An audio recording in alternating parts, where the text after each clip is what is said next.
best career opportunities in cloud computing today.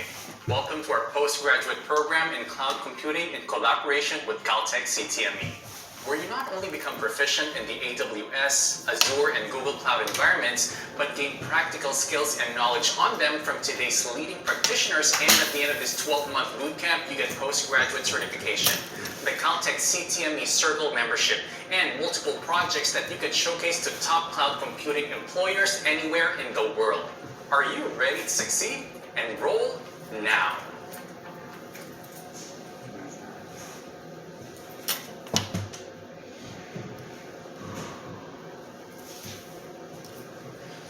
Are you still interested in a solar-powered generator?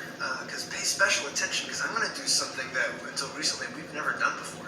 It does come with one of these foldable solar panels to make sure that you can charge it even after the power goes out, like during a storm, like I'm in right now. And there's more free stuff on the webpage, but you have to click the link right now to see it. I don't have time to show you it all here. I'll give you a hint though, that some of these are our most popular products, and we don't normally give them away for free. But when you grab one of these guys, you will be in the in crowd, and you will get some of these for free. Now, you don't have to risk a single thing. We're going to send you all of this and all the free stuff with free shipping. And you're going to be able to try it, not just for a day, a week, or a month, but for an entire year, protected by our 100% satisfaction guarantee for a full 365 days. When we first launched the Patriot Power Generator, it sold out in 48 hours, and it wasn't available for months. Customers asked us to be on a waiting list for this product, to be alerted, and every time we brought a little bit back as much as we could, the waiting list kept selling us out again and again every time before we could show new customers, and that went on for a year or more. Now, the Patriot Power Generator is more powerful than it was then. It has more free stuff than it came with back then, and there's even a payment plan now that couldn't possibly be easier. And with everything going on in the news this week, I wouldn't be surprised if we had trouble restocking this after we run out. So get ready with your finger to click, because this video is going away in only a few seconds, and you have to click the link right now to see everything that's included in this offer with the Patriot Power Generator. And I'm serious, while supplies last. Click the link right now.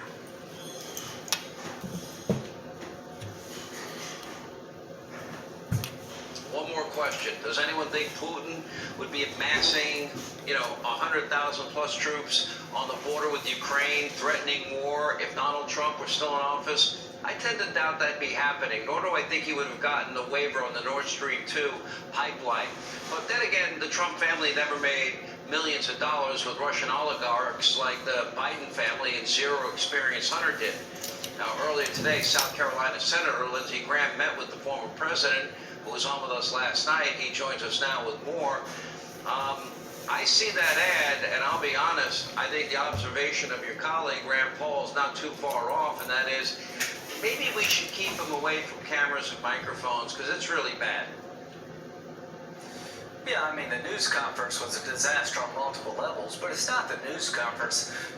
He's been on the world stage, Joe Biden, for 40 years. He was in charge of the Ukraine portfolio under the Obama administration. So everybody in the Ukraine understands that Joe Biden didn't realize his own son was serving on the Burisma board, the most corrupt gas company in the world, while Biden was trying to clean up corruption. So I told President Trump today about this. He's pretty floored, like I am. At a certain level, we all want to pull for the president that we could do better with COVID, that we'd make the world a safer place. So Putin realizes that under Biden, he can invade the Ukraine and get away with it. He realized that under Trump, he could not invade the Ukraine and get away with it. But here's what President Trump said to me today that was pretty stunning and I think appropriate. He said, Putin is realizing that Biden's weak, but he doesn't realize that Biden won't be around in 2024. So President Trump said today, if they invade the Ukraine, the Russians, it'll make it impossible for any future president to have a normal relationship with Russia, which I thought was a pretty damn wise observation. By the way, I'm looking at what looks like a Band-Aid on your nose. Now, President Trump didn't pop in. He didn't give you a pop in the nose, did he? No, that's Bernie Sanders. He didn't hit you with a golf ball or anything if you played golf with him. Look, he's right in his observations, and Biden is a disaster. And if you want to take out Russia, to me it's easy, and it's all related to something that's good for our national security, and that is energy independence. And it also is good to stop the 40-year high in inflation, because every price of every item we buy will go down because it will cost less to ship it, and we'll pay less at the pump, less to cool and heat our homes. And that would be the one way out. If I wanted to take on China and stop their territorial ambitions with, for example, Taiwan, I would just form a coalition and stop all importing from China. That'll shut them down pretty quick as well, because that's both of their economies right there hanging in the balance. Yeah, I mean, Russia's exposed. It's a gas station parading as a country.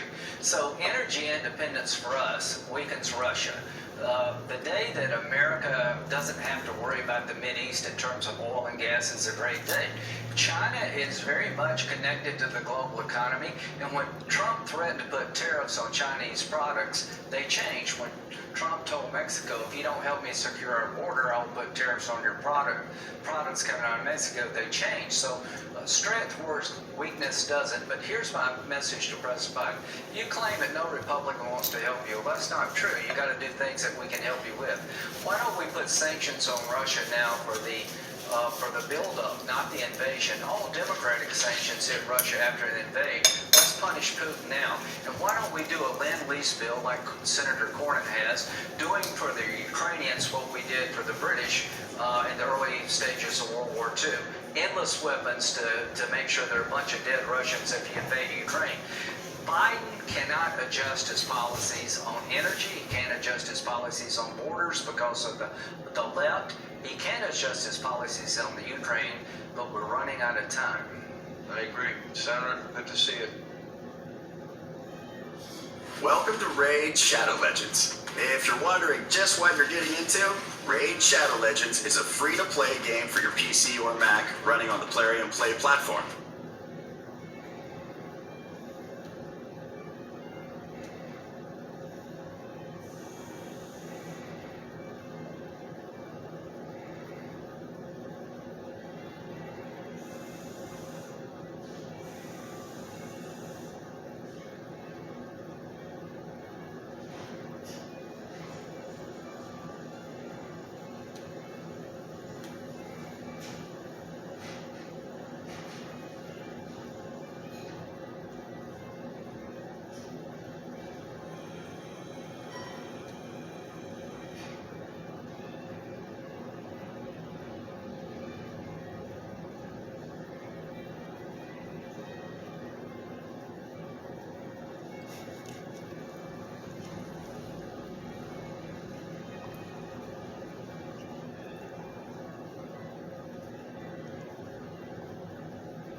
The average American family spending an extra 100 could be crisis. There's the energy crisis, the supply chain crisis, the COVID crisis. If you look back on the last 10 months of the Biden administration, what grade would you give them? Well, it's probably the worst presidency in history. I can't imagine question. I used to say Jimmy Carter. Not a big fan of Bush getting us into the Middle East, to be honest with you. I think this is the worst in the history of our country. If you look at Afghanistan and that horrible thing that happened to our nation with these young people being killed, and by the way, so badly injured. We have over 20, no arms, no legs. Nobody ever talks about them. And then to leave $85 billion worth of military, brand new, much of it brand new, better than what we have, right out of the box. And they didn't explode it, they didn't blow it up like they said. They did a couple of old planes that were not very valuable. No, I think that was the worst, and I'll tell you what, it's getting to be pretty close. What's happening on the border is one of the great embarrassments for our country also. Well, so we'll talk about those individually, but what grade would you give the Biden administration? I think you have to say an F, and not an F plus. It would be an F. It's a failed administration. It's a disaster. I've never seen anything like it. And by the way, I wish he'd do well. You know, I love the country more than I love anything. Family, God, country, you know, we have to take care of our country. I would love to see him do well. I don't think there's ever been a greater embarrassment as an administration. And we had everything ready to go. We handed it on a plate. Whether it was the border or Afghanistan, we were getting out, but we were going to get out with great dignity and strength. Well, you know, Joe Biden was sold to us as a guy who understood foreign relations. He was a United States Senator for 36 years. He was on the Foreign Relations Committee. He was a vice president for 8 years. He was sold to us as a guy who understood foreign relations. Well, his own Secretary of State, Gates, said very strongly he never made a correct decision in his life. Now that was made numerous times by numerous people, but it was made even recently by Gates and others that worked with him. And I think Afghanistan was a disaster. Not getting out, I was the one that set it up. I brought it down to 2,500 soldiers, and we were in great shape, and they weren't going to touch us. They knew they weren't going to touch us. And then he took out the military before he took out the people. He left maybe thousands of people that are Americans and people that should be taken out. Why do you think he didn't listen to his military? Well, I think the military is largely discredited. I think our top people in the military discredited. He might see that if he understands it. He might see that. I wanted to get out also. I remember Millie telling me, because I said I want every screw, every bolt, every nut, every tank. I want to take the tents, you know, the big tents that hold the equipment and the planes. I want everything out. Getting the planes out, you just fly them into Pakistan and then take them over to our country. So easy. They left everything. But I remember Millie saying, and he told me this, and I lost a lot of respect when he said it. Sir, we'll save money if we leave the equipment. I said, save money if we leave a $50 million airplane or a $10 million tank? You think we're saving money by not putting it into a plane or flying it out? I said, what does that mean? Sir, it's cheaper to leave it than it is to take them. And I said, that's a fool talking. No, when Millie said that, I lost such respect for him. I said, give it to me again. Tell me again. I want to hear it one more time. And he said that. I really lost a lot of respect for him. We've got a school board controversy that feeds into the Virginia gubernatorial race. But more important is the fact that we are now at a point in American history where parents are being referred to as domestic terrorists by the National School Board Association. They took it back after the outrage. But you've got an Attorney General, Merrick Garland, who's ready to deploy national law enforcement to supervise what's going on in local jurisdictions, which is a job for the sheriffs and the local police. And he is doubling down. We heard the hearings this week. I've been watching these school board hearings more closely than I ever have, to be honest. Right. It's so interesting. Yeah, the parents are incensed. They're not terrorists. They're just people that are so upset. They're angry, they're hurt, they're crying because their children are being taught things that, in our opinion, in my opinion, in a vast majority of the people in this country's opinion, they don't want their children to hear about this stuff. They want to go back to reading, writing, and arithmetic. And they want to hear that black people are good. And they want to hear that white people are good. Yes. This is the division that's being caused by these programs are just terrible. The amazing part of this is the National School Board Association, who drafted this letter, ends up, the administration promotes the head of that association, gives him a plum job. We now know that there was coordination between the Biden administration and the National School Board Association to get that letter to the Attorney General so they could start going after parents. The saddest part of all this is that there was a young girl raped, the school board knew about it, the superintendent lied about it, and now we've got a gubernatorial race in Virginia. It will be a forecast in 2022, the midterms. How do you see Youngkin doing against McAuliffe next Well, I Tuesday? think he's going to do very well. Look, McAuliffe made a tremendous mistake, but it's really probably not a mistake from his standpoint. He believes it. He said the parents have nothing to do with what their children are going to learn. They have nothing to do with it. I heard that statement. I said, is that going to be bad? Is that going to be like deplorables? You remember when Hillary made the statement deplorables? It's not a nice word, and it blew up. I think this is going to cause him tremendous problems come Tuesday. Do you think Youngkin's going to win? I think he's a good man, and I think he's a successful man. He loves Virginia. He loves the country. I think he should win. I mean, he should win. I'll be honest. My base has to turn out. If my base turns out, he's going to win, and I hope they turn out. I really want them to turn out. It's interesting, don't you think, that they are now referring to Youngkin as a Trump acolyte, using you as a way to get the Democrats to come out and vote? Well, I think it backfires because I think that gets the base to come out and vote by doing that, by hooking me with him as much. And I know him a little bit, but I really know him as a good person. You know, the last person that ran as a Republican did not embrace Trump in Virginia. Right. He got killed. He was just absolutely destroyed. And I think if my base doesn't come out, he can't win. Do you see I think my base has to come out very strongly. Do you see yourself as a kingpin for elections going forward? Well, something has happened, and this is not from an egotistical standpoint. It's a great honor I because asked it's the never question. happened before to anybody. If I endorse somebody, they win. If I endorse somebody, they win. I think I'm 148-2. That's a pretty good number. You endorsed Youngkin. And I did endorse Youngkin, and we're going to see. I hope it's not going to be 3. Okay, do you understand that? I did. I endorse him strongly. He's a good man. He wants to do the right job. He's a sane person. These people are insane. Let's talk about inflation. You talked about how you left this country in great shape. We now have inflation of 5.4%. Now the prices of beef are up 17.6%. The average American family spending an extra $175 a month. Gas prices are up to $7 in California, $5 in New York. We can't afford these people. And Joe Biden, when he was asked about gas prices, what he's going to do about it, he said, I don't see anything that's going to significantly reduce gas prices in the near future. He doesn't know. No, he doesn't have any idea. Look, one of the things I was most proud about, our country became energy independent. We didn't need the Middle East. We didn't need Russia. We didn't need anybody. We had our own. We had more than them. We were #1 by far over Saudi Arabia, and you know this, and Russia. #1 by far. I had the pipelines going, Keystone XL pipeline.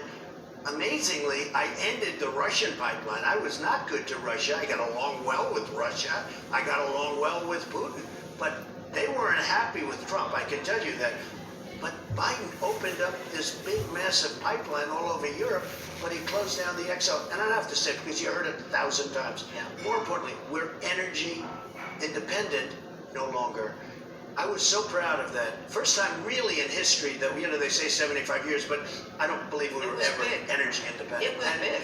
We were energy independent. We were doing so much, the prices, it was $1.87 a gallon. Okay, if you look at the numbers. Crazy. And now, yesterday, they had, in a certain section of California, $7.70. It's always the lead. It's going to follow, and it's going to go a lot higher than that.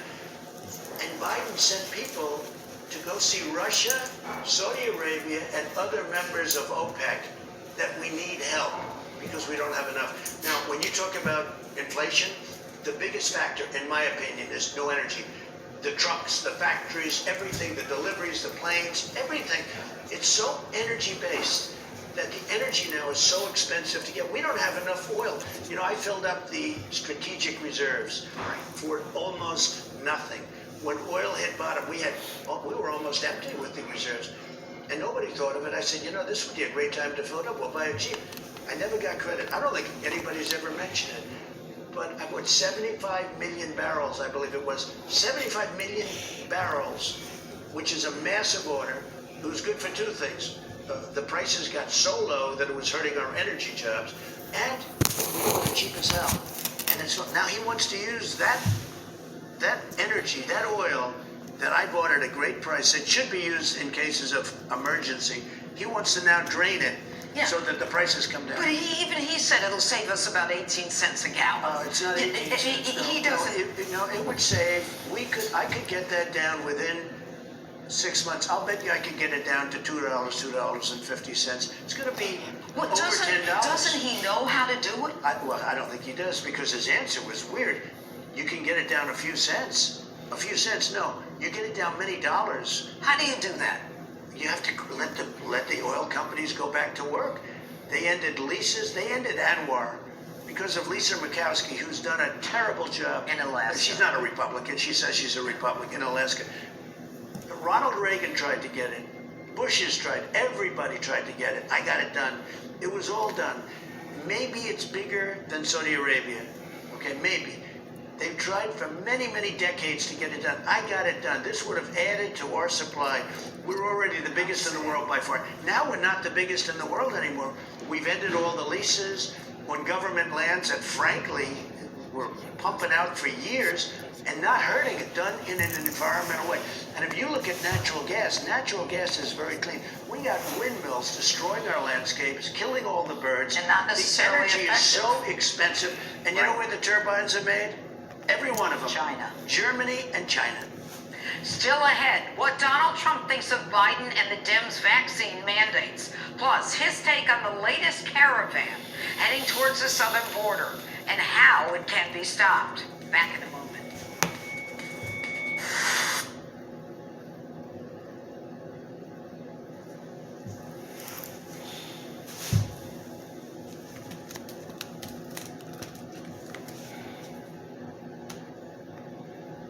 Wait a minute, don't stop watching.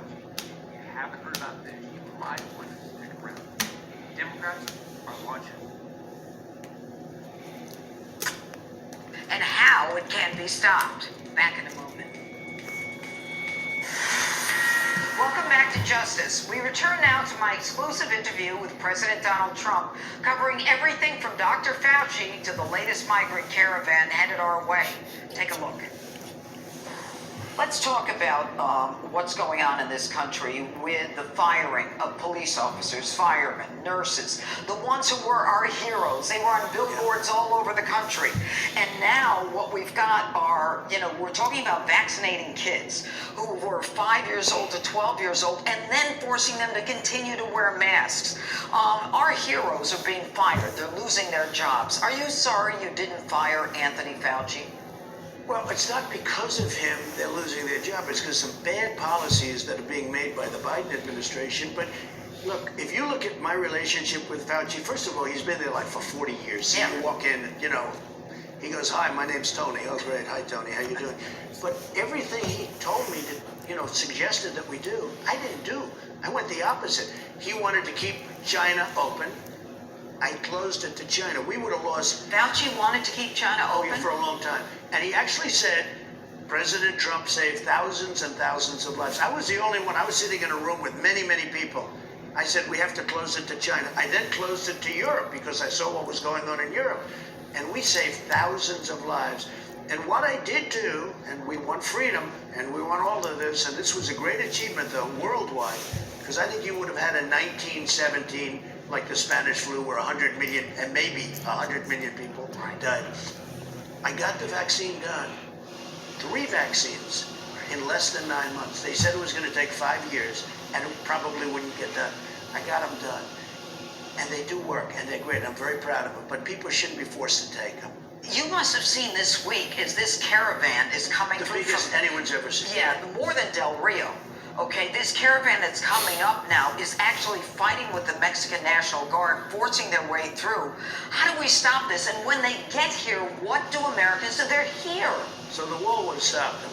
So the only thing they can do They're is to letting go. them in. I know. The wall would have stopped them. The only thing they could do is go to small areas where the wall was going to be completed over the next month. I mean, it would have been completed almost immediately. They just had to finish it. But now, Okay, before we start that, let me just tell you, these are rough people. They were going through the Mexican police, who are tough. They're tough police. They were lined up. They thought they could stop them.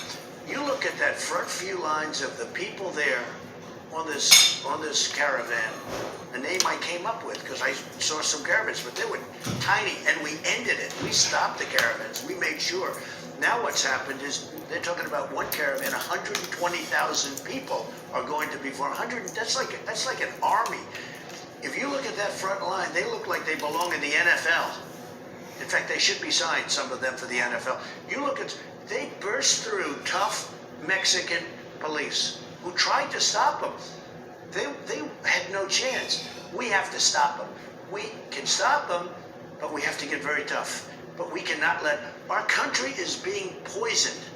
It's being poisoned. And you know what else? It's being poisoned also with drugs. We had fentanyl down to the lowest number since its founding, because fentanyl, if you look, it's worse than anything. It's the worst. It's a killer. Much of it's made in China, and I had him just about stopped. I said, look, we're not doing any business if you're... All of a sudden, they're making fentanyl like crazy. They're sending it through the border. The numbers on fentanyl have gone up tenfold. I had it not stopped, but I had it almost stopped. When we would have had the wall completed and a couple of other things, I would have had it down to almost nothing. The fentanyl and drugs generally are pouring through our border. People that are very sick are coming into our country, very contagious diseases, many different diseases, not just COVID. By the way, COVID is peanuts compared to some of these diseases. They're pouring through our country. They are destroying these leaders, if you call them leaders, they're destroying our country. Well, and the saddest part of it is they're here. And if it's 1.7 million that we've counted, I imagine it's just as many who got through it who were runaways. You can multiply times 7. Right. I don't know if you know that number. So if they have 1.7, they say you multiply times 7. That's the number that come in unchecked, totally unchecked. Really? And the other thing, so you're talking about tens of millions of people over a relatively short period of time.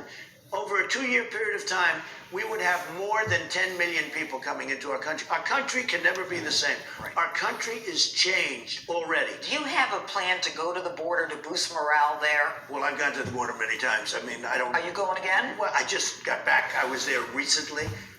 I saw what Biden said. He was there sometime, but he wasn't there. 2008, but he wasn't there. I don't think he he was said he even doesn't in have time. No, I've been to the border many times. I don't think it helps for me at this moment to go. I'm not the president. He's the president. He's got to go to the border. The Border Patrol people are incredible, okay? When I was there a few months ago, I was there like 3 months ago. They're so incredible. ICE people